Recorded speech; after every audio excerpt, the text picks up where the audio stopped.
تاریخ میں جو مسلمانوں اور ان کی صلیبی جنگیں ہوئی ہیں، صلیبی جنگوں کے نتیجے میں انہوں نے اب ہمارے لیے کیا پالیسی بنائی؟ اسلام ایسا نظام زندگی ہے جو قوت بخشتا ہے، طاقت بخشتا ہے۔ اب اسلام کا نظام دیکھیں، 90% جو غربت ان تک پیسہ پہنچاتا ہے، جب وہ پیسہ ان کو ملتا ہے تو وہ جوتے خریدتے ہیں، کپڑے خریدتے ہیں، اور کھانا کھاتے ہیں، اور جو کچھ کرتے ہیں، تو وہ سارے بزنس ڈیولپ ہوتے ہیں۔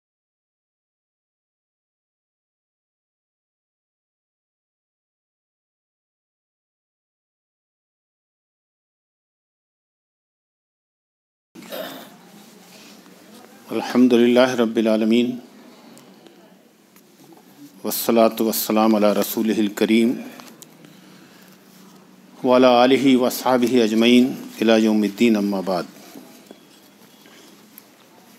اعوذ باللہ من الشیطان الرجیم، بسم اللہ الرحمن الرحیم۔ ولا تہنوا ولا تحزنوا انتم الاعلون ان کنتم مؤمنین، ان یمسسکم قرح فقد مس القوم قرح مثلہ تلک الایام نداولها بین الناس ولیعلم اللہ الذین آمنوا ویتخذ منکم شہداء واللہ لا یحب الظالمین۔ صدق اللہ العظیم۔ محترم بزرگوں، بھائیوں اور نوجوانوں، السلام علیکم ورحمۃ اللہ وبرکاتہ۔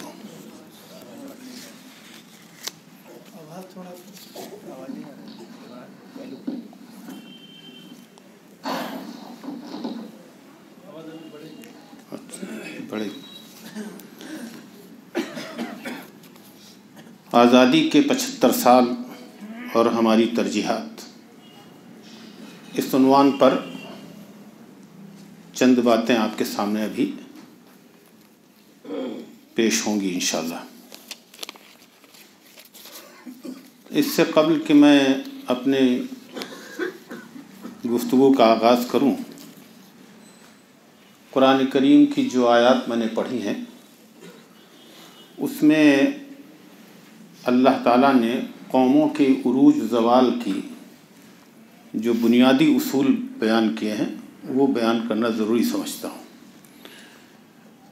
اس میں 2 باتیں کہی گئی ہیں۔ ایک بات تو یہ کہی گئی ہے کہ ولا تہنوا ولا تحزنوا انتم الاعلون ان کنتم مؤمنین، نہ غم کرو نہ دل شکستہ ہو، تم ہی سر بلند رہو گے اگر تم پکے اور سچے مومن ہو۔ ایک بات تو یہ کہی گئی ہے، اور اس میں مومن ہونے کی جو بنیادی صفات ہیں اس کی الگ تشریح ابھی ہوئی بھی ہے، اور آپ حضرات جانتے ہیں کہ صرف زبان سے کہنا نہیں بلکہ مومنانہ صفات کے ساتھ زندگی گزارنا ہے۔ دوسری اصولی بات یہ کہی گئی ہے تلک الایام نداولها بین الناس، یہ اچھے اور برے دن ہم قوموں کے درمیان گھماتے رہتے ہیں۔ ایسا نہیں ہوتا ہے کہ کوئی قوم اس دنیا میں آئی ہو اور ہمیشہ عروج ہی رہا ہو اس کو، اور یہ بھی نہیں ہے کہ کوئی زوال پذیر ہی رہا ہو۔ تو یہ 2 بنیادی اصول بیان کیے گئے۔ قرآن کی جو آیات نازل ہوئی تھی اس وقت یہ سورہ آل عمران کی آیات ہیں، اور یہ جنگ احد پر تبصرہ ہے۔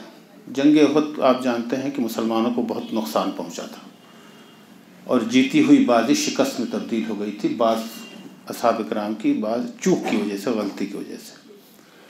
تو کہا گیا کہ تم ہی سربلند رہو گے، اور پھر یہ کہا گیا کہ ان یمسسکم قرح فقد مس القوم قرح مثلہ وتلک الایام نداولها بین الناس۔ کوئی بڑی بات تھوڑی ہے کہ تمہیں آج نقصان پہنچا ہے، اس سے جنگ بدر میں ان کو نقصان پہنچا تھا، یعنی کافروں کو نقصان پہنچا تھا۔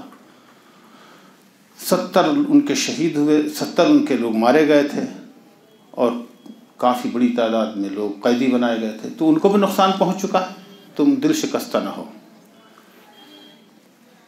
تو یہ بنیادی اصول بیان کرنے کے بعد میں اب اپنے اصل عنوان پر آتا ہوں کہ یہ باتیں ذہن میں رہیں صاف، تاکہ ہم کسی بھی مرحلے میں مایوس، مرغوب اور مظلوم نہ سمجھیں اپنے آپ کو۔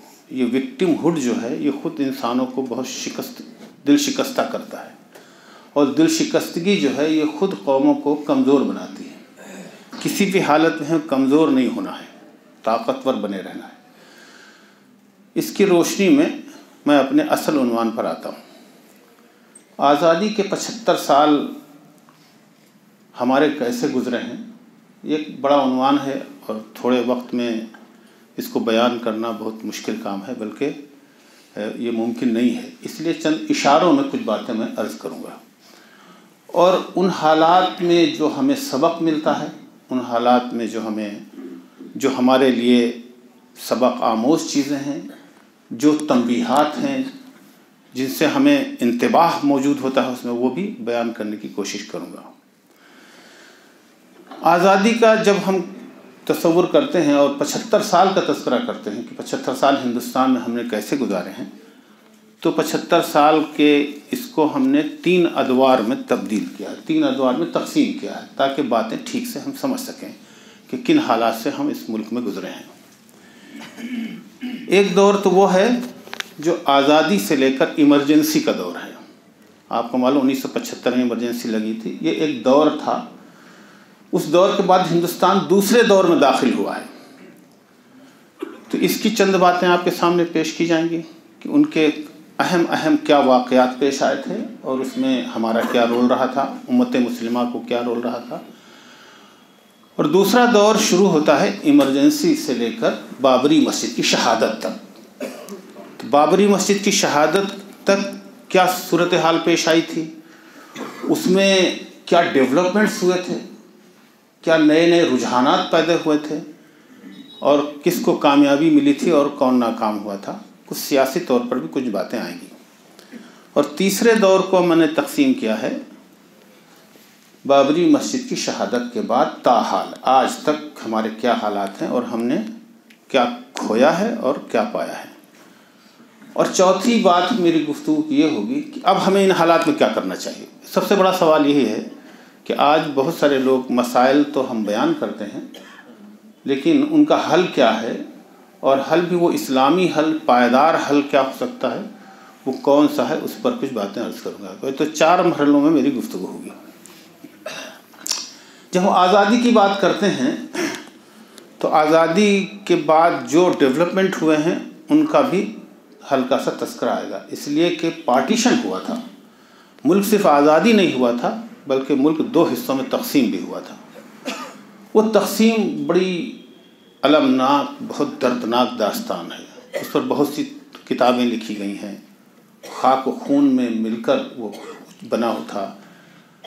آپ آج بھی اگر میں نے دورہ کیا ہے پنجاب کا اور ہریانہ کا، آج بھی سینکڑوں مسجدیں ویران پڑی ہیں، کہ سب سے زیادہ ایکسوڈس وہیں ہوا تھا۔ پنجاب اور ہریانہ سے لوگ گزر کر ادھر لاہور کی طرف گئے تھے، لیکن وہ اتنا دردناک تھا کہ ٹرینیں بھر کر جاتی تھیں اور وہاں خون سے بھری ہوئی لاشیں وہاں پہنچتی تھیں، اتنے بڑے پیمانے پر وہاں پر قتل و غارت گری ہوئی تھی۔ تو لوگوں کا اندازہ ہے کہ اس پارٹیشن کے بعد جب ایکسوڈس ہوا ہے، یعنی انخلا ہوا ہے، کچھ لوگ ادھر سے ادھر گئے اور ادھر سے ادھر آئے ہیں، تو تقریباً 10 لاکھ لوگ اس میں مارے گئے۔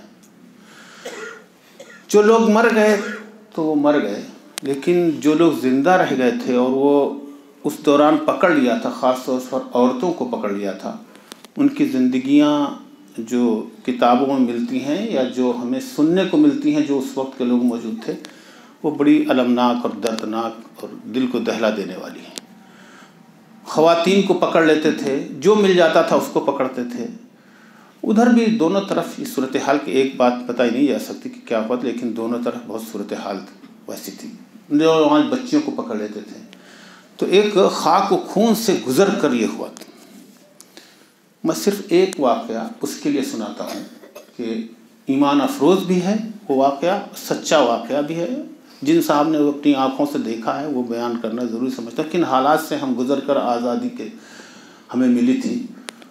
تو وہ واقعہ میں آپ کو سناؤں گا۔ آپ کو معلوم تھا پٹیالہ ایک ریاست تھی۔ پٹیالہ ریاست میں 2 بڑے خاندان کی عورتوں کو پکڑ لیا لوگوں نے، وہی جو اس وقت لٹیرے تھے، جو رائٹر تھے، ان لوگوں نے اس کو پکڑ لیا۔ 2 بچیوں کو، جوان بچیاں تھیں، بہت اعلیٰ خاندان کی تھیں، بہت خوبصورت تھیں لڑکیاں۔ تھوڑے دن کے بعد جب ان کو پکڑ لیا، ان کو رکھا، اور اس کے بعد ان پر یہ دباؤ ڈالنے لگے کہ تم اپنا مذہب بدل دو، دھرم بدل دو، تم ہندو دھرم اختیار کر لو۔ لڑکیاں منع کرتی رہیں لیکن وہ نہیں مانے، کرتے کرتے تو مولانا عبدالرؤف صاحب جو پنجاب کی جماعت اسلامی کے امیر حلقہ تھے، یہ واقعہ انہوں نے خود دیکھا اور بیان کیا تھا، تو اس لیے وہ کوئی کتاب کی لکھی ہوئی یا ناول کی بات نہیں ہے، بلکہ حقیقت واقعہ ہے، وہ بیان کر رہا ہوں۔ بہت ایمان افروز بھی ہے، دلدوز بھی ہے وہ واقعہ۔ تو لڑکیوں سے جب وہ لڑکیاں نہیں مانی، کہا نہیں، میں اپنے اسلام پر ہی قائم رہیں گے، تم میرے ساتھ کچھ بھی کر لو لیکن میں اپنے ایمان پر قائم رہوں گی۔ تو انہوں نے وہ ہم ابراہیم علیہ السلام کا واقعہ ہے کہ ان کو آگ جلائی گئی کہ ان کو پھینک دیں، یہی واقعہ وہاں پیش آیا۔ انہوں نے بڑا الاؤ لگایا، خوب انگارے دہکا، کہا اگر تو ایمان نہیں لو تو اس میں تمہیں ہم جلا دیں گے۔ اب دونوں بہنیں مشورہ کر رہی تھیں کہ بھائی کیا کیا جائے، تو انہوں نے کہا اچھا مجھے دونوں کو مشورہ کر لینے دو، ہم آپس میں مشورہ کریں گے، اور اگر ہم دونوں کا مشورہ ہو گیا تو ہم اپنا مذہب چھوڑ کے ہندو مذہب اختیار کر لیں گے۔ تو جا کر وہ مشورہ کرنے لگی، اور جہاں جیسے آگ یہاں جل رہی ہے تو تھوڑی دور پر جا کر انہوں نے ان لوگوں سے، بھیڑ سے الگ وہ مشورہ کرنا چاہا۔ کان میں انہوں نے مشورہ کیا اور دونوں نے ایک دوسرے کا ہاتھ پکڑا اور آ کر آگ میں کود گئی اور جل بھن گئی۔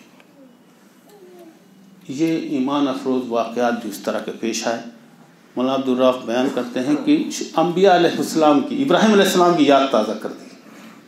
یہ ایمان جب دل میں گھر کرتا ہے، جب ایمان جب دل میں جاگزی ہو جاتا ہے، تو ایسے ایسے کارنامے خواتین سے بھی کراتا ہے۔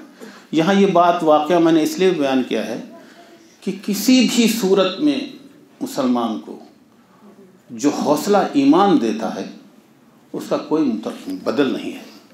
یہ واقعہ خواتین سے بھی ہو سکتا ہے، ہمارے ساتھ بھی پیش آ سکتا ہے۔ اگر ہم ایمان پر قائم رہے تو سب سے زیادہ مضبوط اور مستحکم ہوں گے۔ آزادی کے وقت جو ہماری صورتحال تھی اس کا بھی میں تذکرہ تھوڑا کرنا چاہتا ہوں، اور وہ یہ تھا کہ آپ جانتے ہیں کچھ 600 ساڑھے 600 ریاستیں تھیں، اور بیشتر ریاستیں مسلمانوں کی تھیں۔ حیدرآباد ریاست، جوناگڑھ ریاست، کشمیر جو آپ دیکھ رہے ہیں، کچھ اصول بنے تھے کہ جہاں پر ہندو آبادی زیادہ ہوگی وہ ہندوستان میں رہیں گے، جہاں مسلمانوں کا آبادی ہو مسلمانوں میں چلا جائے گا۔ 650 ریاستوں میں 500 450 500 کے تقریباً مسلمانوں کی ریاستیں تھیں، وہ سب بہرحال ختم ہوئی۔ مسلمانوں کو یہ خبر بھی نہیں تھی اور یہ نہیں معلوم تھا آزادی کے بعد، کیونکہ انگریزوں کے ہاتھوں سے اقتدار جو تھا وہ مسلمانوں کے ہاتھوں سے گیا تھا، تو وہ سوچ بھی نہیں سکتے تھے کہ وہ اتنی قسم پرسی کی حالت میں آ جائیں گے۔ بلکہ مجھے یاد ہے اس زمانے میں بعض کتابوں میں بھی لکھا اور بعض ہمارے بزرگ بیان بھی کرتے ہیں کہ جو بڑے بڑے زمیندار ہوتے تھے، تو جو زمینداری ایبولیشن ایکٹ آیا جس میں زمینیں سب کی گئی تھی، اس میں وہ کہتے تھے زمینداری کوئی ایسی چیز ہے جو اٹھا کر لے جائے، آ کر ذرا کوئی دیکھے، اتنے طاقتور تھے۔ لیکن آپ جانتے ہیں ملک بدلا، اور اسی زمانے میں پولیس ایکشن جو ہوا حیدرآباد، وہ بھی پوری داستان ہے، وہ بھی اس کا وقت نہیں۔ حیدرآباد کا پولیس ایکشن، اور یہ لوگ اور مہاراشٹر کے لوگ زیادہ جانتے ہیں، ہمارے رضا صاحب یہاں موجود ہیں، کہ تو اس میں ہزاروں لوگ مارے گئے تھے پولیس ایکشن میں۔ تو یہ خاک و خون سے گزر کر یہ آزادی ہمیں حاصل ہوئی تھی، اور آپ کو یہ بھی معلوم ہونا چاہیے کہ بہت دنوں تک ایسا پرسیپشن کریٹ کیا گیا تھا، ایسے حالات بنائے گئے تھے کہ جس میں یہ بات آئی تھی کہ جیسے یہ پارٹیشن مسلمانوں کی وجہ سے ہوا، حالانکہ اس پر ایک الگ گفتگو ہو کہ بھئی پارٹیشن ہوا کیسے تھا، کون لوگ تھے جو۔ بعض اس میں لٹریچر موجود ہے، امبیڈکر کی ایک کتاب موجود ہے، اس میں انہوں نے کہا تھا کہ مسلمانوں کو الگ ملک ہی ہوگا، اب ان کی اپنی رائے تھی، ان کو الگ ملک ہی دے دیا جائے تبھی وہ بہتر رہے گا، اور بہت سے لوگوں کی رائے تھی۔ لیکن بہت دنوں تک آزادی کے بعد مسلمانوں کو پاکستانی کہا جاتا تھا، حالانکہ بڑی تعداد ایسی تھی، بلکہ علماء کی بڑی تعداد، جمعیت العلماء کی پوری لوگ کانگریس کو ووٹ کیا تھا انہوں نے، وہ پاکستان بننے کے حق میں نہیں تھے، ٹو نیشن تھیوری کے مخالف تھے وہ۔ لیکن اس سب کے باوجود بہت دنوں تک مسلمان سہما رہا۔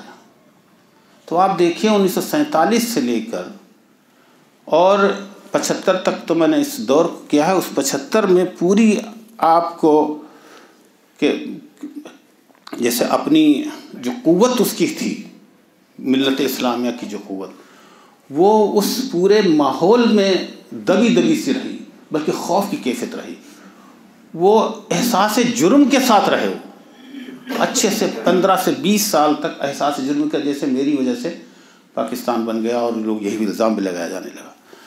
تو ان کی جو قوت کارکردگی تھی وہ دھیرے دھیرے کمزور پڑتی چلی گئی۔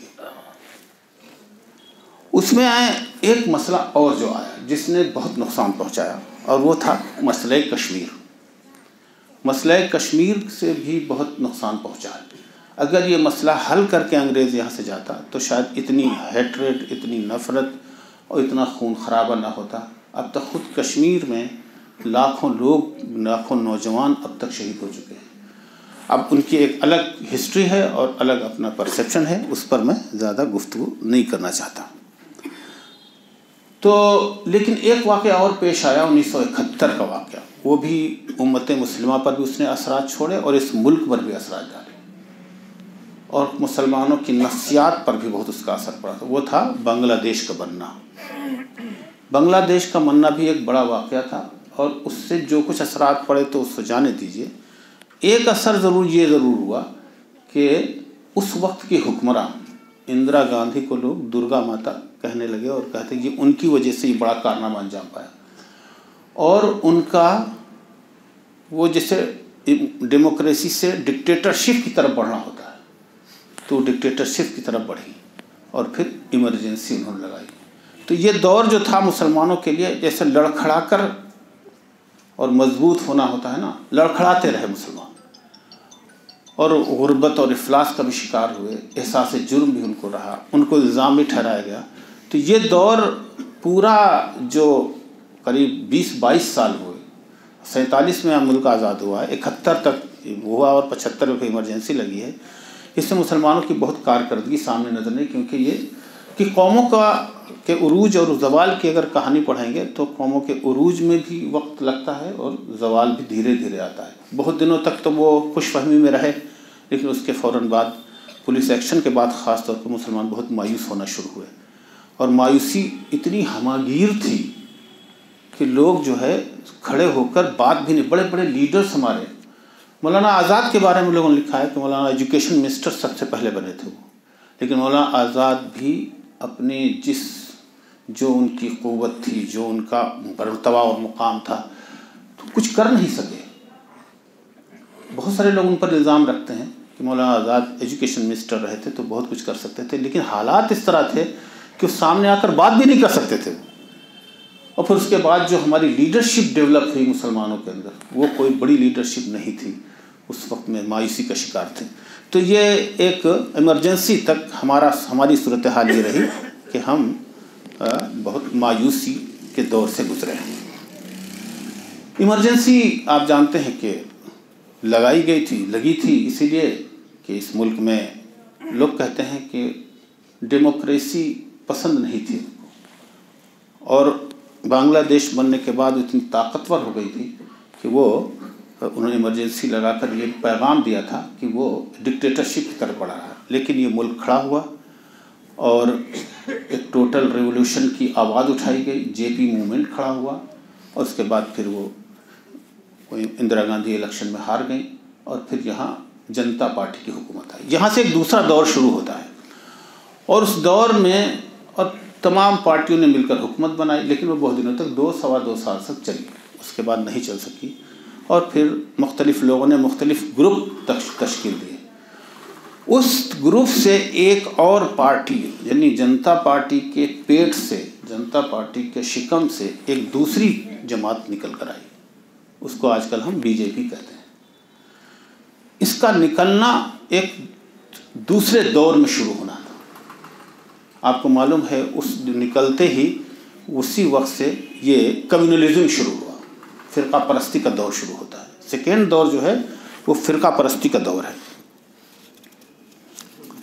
فرقہ پرستی کا دور ایسا نہیں تھا، فرقہ پرستی کا ایسا دور شروع ہوا جو پلان تھا بہت پہلے سے، ایک منصوبہ بندی تھی اس ملک کے سلسلے میں، اور وہ منصوبہ بندی کو عملی جامہ پہنانے کے لیے بہت اچھا ان کو موقع ملا، اور وہ بہت سارے لوگ جو لوگ کانگریس میں تھے لیکن ذہن رکھتے تھے وہ فرقہ پرستی کا، وہ ان کو دھیرے دھیرے طاقت محسوس ہونے لگی، اور وہ جنتا پارٹی کا دور ختم ہوا، جنتا دل اور کون سی جماعتیں بنی، اور چھوٹے چھوٹے دل، چھوٹی چھوٹی پارٹیاں آئیں، اور وہ پارٹی جو بہت مضبوط پارٹی تھی کمزور ہونے لگی، کیونکہ انہوں نے اپنے تمام لیڈرز کو سنبھال نہیں سکے اور وہ کئی حصوں میں تب کو جنتا دل بنا، ایس بنا، پھر وہ بھی ٹوٹے، پھر یہ بھی ٹوٹے، لیکن ایک پارٹی دھیرے دھیرے مضبوط ہے، اور وہیں سے قوم پرستی کا ابھار ہوا۔ اور معلوم یہ آج کی جو نیشنلزم ہے وہ ایگریسو نیشنلزم ہے، وہ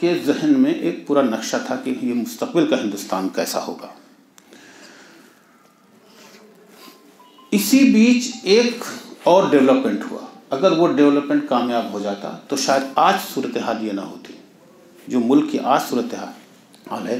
اس وقت ملک سب سے نازک دور سے گزر رہا ہے، جب تک ہسٹری کے سب سے نازک دور سے گزر رہا ہے، کیونکہ پلورل سوسائٹی ہے، وہ ایک سنگولر سوسائٹی بنانے کے لیے کی فکر میں ہے۔ اس پر میں بعد میں گفتگو کروں گا کہ بنیادی اصولی طور پر وہاں کیا چیزیں نئی ڈیولپ ہوئی ہیں۔ ایک اور 1984 کے بعد بی جے پی آتی ہے، رتھ نکلتا ہے، فرقہ پرستی بڑھتی ہے، فسادات بھی ہوتے ہیں۔ اچھا، ایک بات اور آپ ذہن سے نکل گئی میرے، اور وہ آپ سمجھیے کہ آزادی کے بعد میں فسادات شروع ہوئے، اتنے بڑے بڑے فسادات ہوئے، تو جو کچھ مسلمان مایوس تھے اور فسادات ہوتے تھے، وہ فسادات میں ان کی جو نفسیات بنتی تھی کہ وہ ہمارے، اور فسادات میں لڑائی اور جنگ جو کچھ ہوتی تھی، لیکن پوسٹ رائٹ آج بھی آپ سمجھیں جہاں رائٹ ہوتا ہے، پوسٹ رائٹ، میں بعض رائٹس کی پوری ہسٹری بھی آپ کے سامنے بیان کروں جو میرا خود انوالومنٹ اس میں رہا ہے اور میں اس کا انچارج رہا ہوں اس کا، تو پوسٹ رائٹ بڑا خطرناک ہوتا ہے۔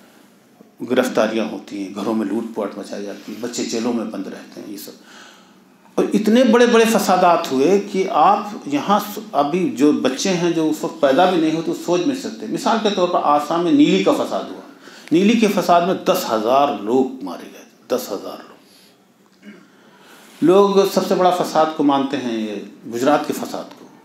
گجرات کے فساد میں 400 ساڑھے 400 لوگ مارے گئے تھے، اس میں 10,000 لوگ مارے گئے تھے، لاشیں بکھری پڑی تھیں۔ اور گجرات کے فساد میں کی جو اور کیا خرابیاں پیدا ہوئیں اور اس کی فیچرز کیا تھیں وہ بھی میں آگے بعد میں آپ سے بیان کروں گا۔ لیکن فسادات صرف اس لیے نہیں ہوتے تھے کہ مسلمانوں کو نقصان پہنچا جائے، بلکہ رائٹ پولیٹکس ہوتی تھی۔ رائٹ پولیٹکس یہ ہوتی تھی کہ ایک فساد ہوتا ہے تو اس میں کچھ جماعتیں، سیاسی جماعتیں یہ کہتی تھیں کہ بھائی تمہیں کون بچا سکتا ہے، ہم تمہیں بچا، تو فسادات کرائے جاتے تھے، باقاعدہ پولیٹکس کے لیے فسادات کرائے جاتے تھے۔ اور آج بھی اگر کہیں ہوتا ہے تو اس کے پیچھے کوئی نہ کوئی پولیٹیکل اینڈ ہوتا ہے، کوئی سیاسی مقصد ہوتا ہے جس کے لیے وہ فسادات ہوتے ہیں۔ تو یہ ایمرجنسی سے ایمرجنسی کے بعد ہی فسادات کا سلسلہ شروع رہا، جس میں مسلمانوں کو مایوس کرنے کی، خوفزدہ کرنے کی سوا تدابیر اختیار کی گئی۔ رتھ یاترا نکلی، رتھ یاترا نکلنے سے فسادات شروع ہوئے، فسطائیت کی بنیاد پڑی۔ آپ کو معلوم ہے سب سے زیادہ نقصان اس رتھ یاترا سے ہوا، اور رتھ یاترا کا انجام جو تھا وہ بابری مسجد کی شہادت تھی۔ تو میں کہہ رہا تھا دو چیزیں کا تذکرہ دوسرے مرحلے میں یہاں کرنا ضروری ہے۔ ایک مرحلہ یہ تھا کہ یہاں دلت موومنٹ کھڑا ہوا۔ لوگ کہتے ہیں کہ اگر دلت موومنٹ کامیاب ہو جاتا تو آج دیش کی یہ صورتحال ہے، کیونکہ ڈیموکریسی میں نمبر جو ہے وہ زیادہ قیمتی ہوتے ہیں۔ تو اگر آپ S C S T O B C ملا لیں، جس کو کانشی رام نے کھڑا کرنے کی کوشش کی تھی، تو ایک بڑا ڈیولپمنٹ تھا۔ اور آپ کو معلوم جس وقت یہ ڈیولپمنٹ ہو رہا تھا، یعنی ایمرجنسی کے بعد اور بی جے پی کے ابھار کے ساتھ ساتھ یہ دلت موومنٹ بھی کھڑا ہو رہا تھا۔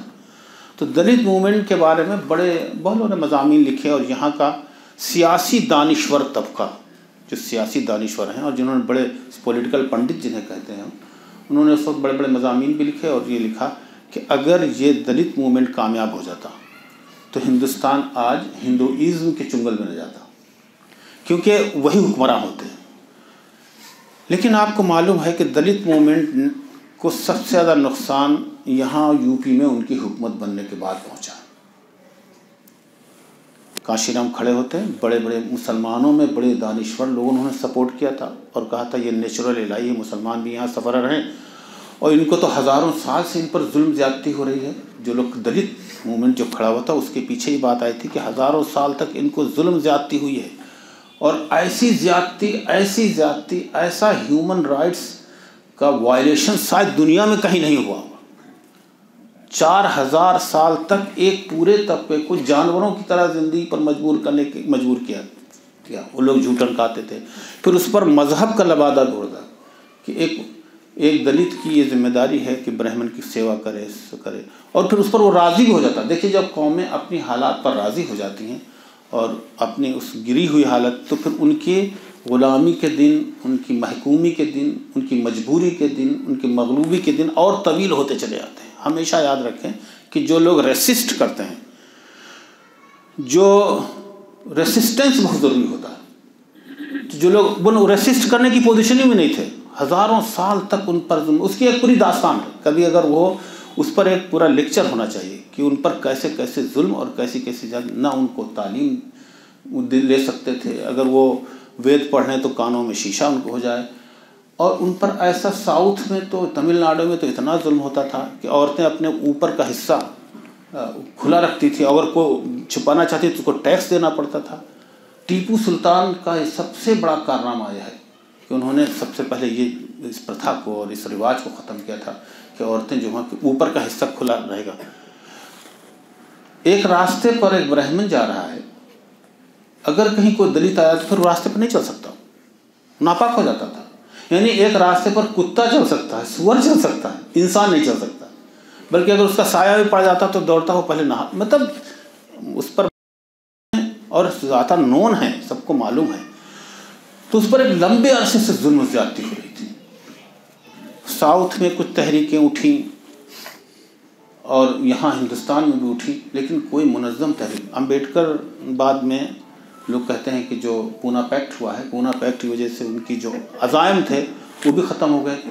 اور گاندھی جی نے بہت بڑا نقصان وہ دلت تحریک سے ورنہ خود چاہتے تھے، وہ کچھ نہیں کر سکے، کچھ ریزرویشن وغیرہ کا ہے. لیکن اس کے بعد سے دلت تحریک یہ ایمرجنسی کے بعد جو کھڑی ہوئی، اس میں پولیٹیکلی طور پر، سیاسی طور پر اس کا ان کا فائدہ بھی پہنچا.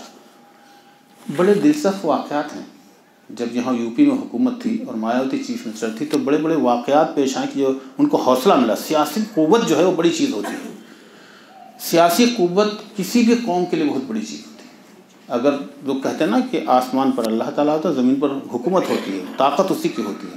چنانچہ آپ دیکھیں، اگر میں نے اس پر نہیں جانا چاہتا، پوری ہسٹری میں دیکھیں. عیسائیت کے بارے میں آتا ہے کہ عیسائیت 300-350 سال تک اس وقت کے مسلمان عیسائی جو عیسیٰ علیہ السلام پر ایمان لائے تھے بہت غربت، افلاس اور گرے پڑی زندگی گزارتے رہے. لیکن جب سینٹ پال کے زمانے سے آگے سے ایک بادشاہ عیسائی ہو گیا تو ان کو طاقت مل گئی. تو پولیٹیکلی جو لوگ قومی طاقتور ہوتی ہیں وہی دنیا زندہ بھی رہ پاتی ہیں، اور انہی کی نظریے اور ان کا ایمان اور ان کا نظریہ ہی آگے بڑھتا ہے. تو یہ بہت بنیادی چیز ہے. تو دلت تحریک کا جو زوال ہوا وہ آج تک اب اس پر ہے. آپ کو معلوم ہے یہاں یو پی میں حکومت بنتی ہے، حکومت بننے کے بعد ایک ایسا برہمن وہاں پہنچ جاتا ہے. اور ٹرانسفارمیشن کیسے ہوتا ہے، دیکھیے عقائد کا ٹرانسفارمیشن کیسا ہوتا ہے. دلت تحریک بنی اور ایسے ایسے نعرے لگائے جاتے تھے کہ جو لوگ کہتے تھے کہ بھئی یہ بالکل نفرت کے، یعنی برہمنوں سے نفرت تھی جو دلتوں کو، اس میں وہ شو ہوتے تھے.